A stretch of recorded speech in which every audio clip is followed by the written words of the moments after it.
We Lominsans are sworn to strive, till sea swallows all.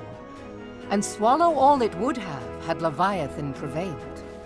That we still strive now, we owe in no small part to you.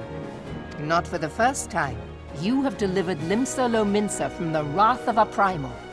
Never has our nation known a stouter ally. On behalf of my people, I give you my humblest thanks.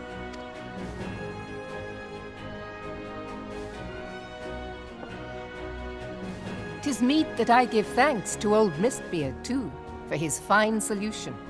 Whatever else he may have been, 'tis clear he was a resourceful soul. Would that I had a man like him in my service.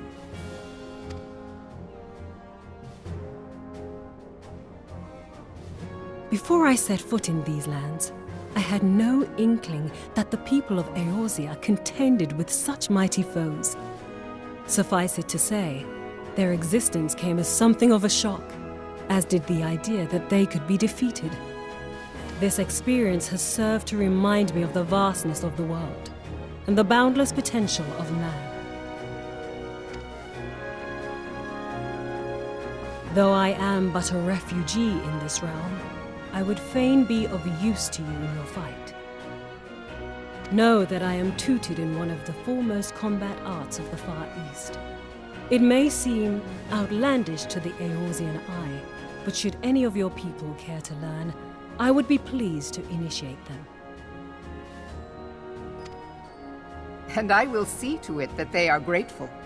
I have no doubt that your knowledge and skills will serve us well. Besides, your art is not so outlandish as you think. Would you not agree, Master Thancred?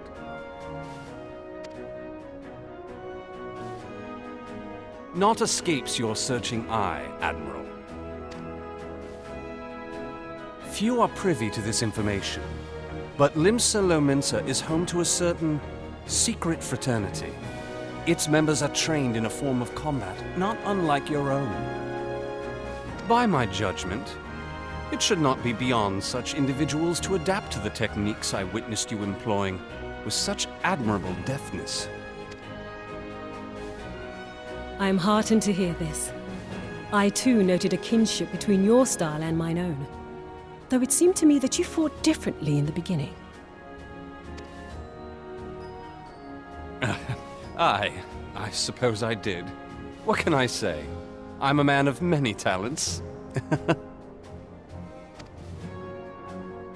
Though you may labor to believe it, Thancred was once something of a scoundrel who fraternized with the criminal class in these parts.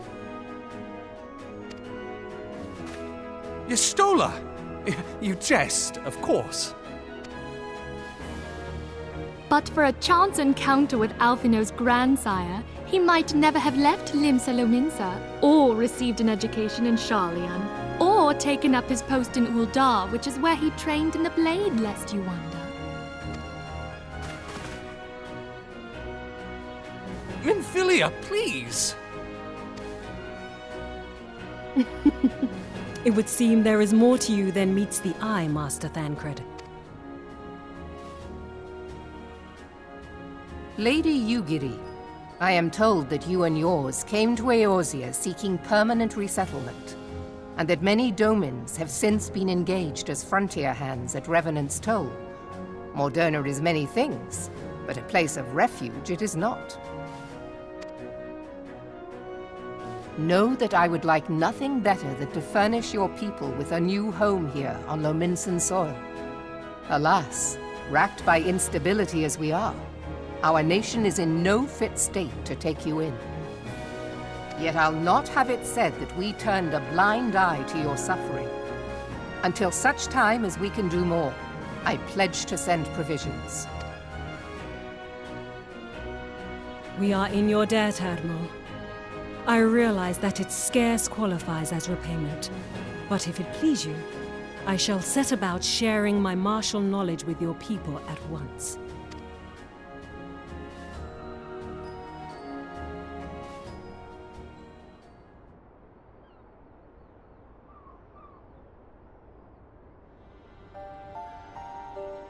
You wished a word in private.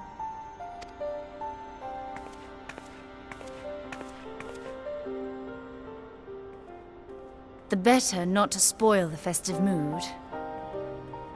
History repeats itself, Admiral.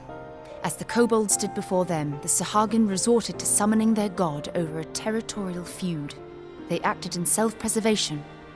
It may be that the Sahagin initiated this particular clash, but how it begins does not interest me so much as how it ends.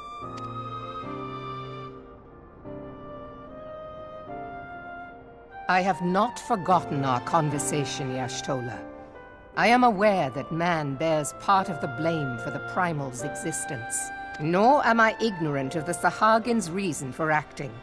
They sought to secure a place to breed and multiply that their kind might survive. Self-preservation, as you say. But we have as much right to live and thrive as they. If our own survival is threatened, are we to lay down our arms and welcome oblivion? And so you kill, that you might live. Yet if living is a right, then that right belongs to all peoples, be they men or beastmen.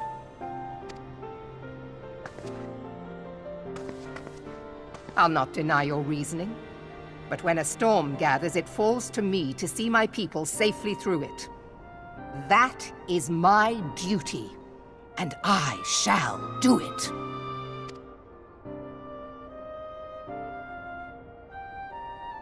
As must we all, Admiral. Stay the course, then. But know that it will lead to no good end.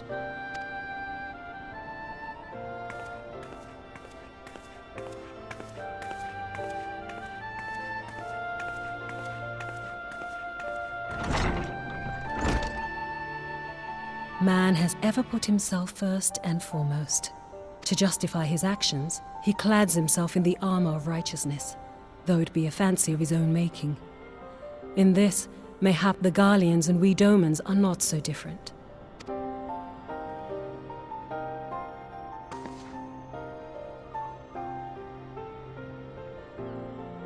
Eorzea has become as a raging sea. If we are to keep our heads above the waves, we cannot scruple to drown the man next to us.